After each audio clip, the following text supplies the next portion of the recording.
नारायण जी बोले, हे लक्ष्मी, अब 11वां अध्याय का महात्म्य सुन। तुम भद्रनगर नगर था जिसके राजा का नाम सुखानंद था। वह श्री लक्ष्मी नारायण की सेवा करता था।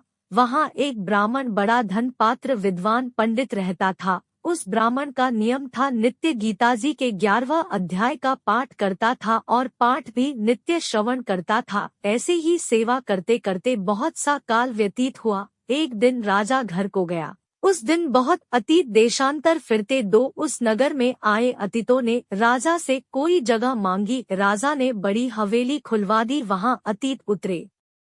अतीत बड़े प्रसन्न हुए। अमृत बोले, राजा मित्र उनके दर्शन को गया। राजा का बेटा भी साथ ही था।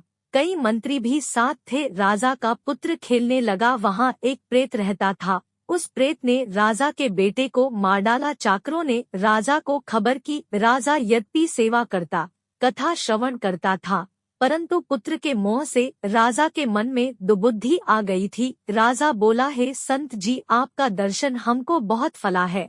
एक पुत्र था, सो भी प्रेत ने मर दिया। तब ब्राह्मण ने कहा, हे राजा जी, चलो देखे कहाँ है तेरा पुत्र। राजा, ब्राह्मण, महन सभी वहां आए जहां राजकुमार मरा पड़ा था। तब ब्राह्मण ने कहा, अरे प्रेत, इस लड़के पर कृपा दृष्टि कर, जो यह लड़का जी उठे। मैं तुझे गीताजी के 11वें अध्याय का पाठ सुनाता हूँ, तू श्रवण कर, इससे तेरा कल्याण होगा। अब तू अपने पिछले जन्म की बात कह। तब प्रेत बोला, मैं पिछले जन्म में ब्राह्मण था, इस ग्राम के बाहर हल जोतता था। वहाँ एक दुर्बल विप्र आया था, सो इस खेत में गिर पड़ा। उसके अंग से रुधिर निकला।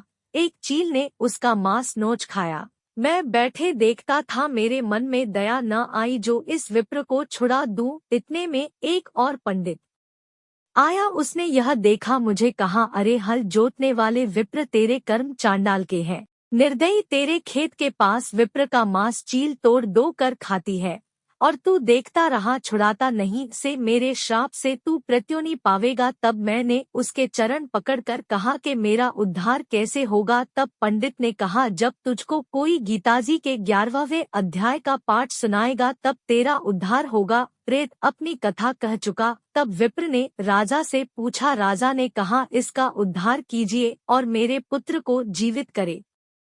तब विप्र ने गीता जी के 11वें अध्याय का पाठ किया और प्रेत पर जल छिड़का। तत्पर प्रेत के देह छूटकर देवदेही पाई। राजा का पुत्र सावधान हुआ। प्रेत श्याम सुंदर चतुर्भुज रूप होकर खड़ा हो गया। स्वर्ग से विमान आए, उनमें चल गया। राजा का पुत्र भी गीता जी के 11वें अध्याय का पाठ सुनने से श्री नारायण जी परायण हुआ। वह भी विमान में बैठकर बैकुंठ गया। तब उस ब्राह्मण से राजा ने गीता जी के 11वें अध्याय का पाठ श्रवण किया। मन में कहा, पुत्र पुत्री कोई नहीं, विरक्त होकर गीता जी का पाठ कर तुलसी में जल डाला करे। इस प्रकार राजा भी परमति का अधिकारी हुआ। गीता जी के 11वें महात्म्य समाप्तम।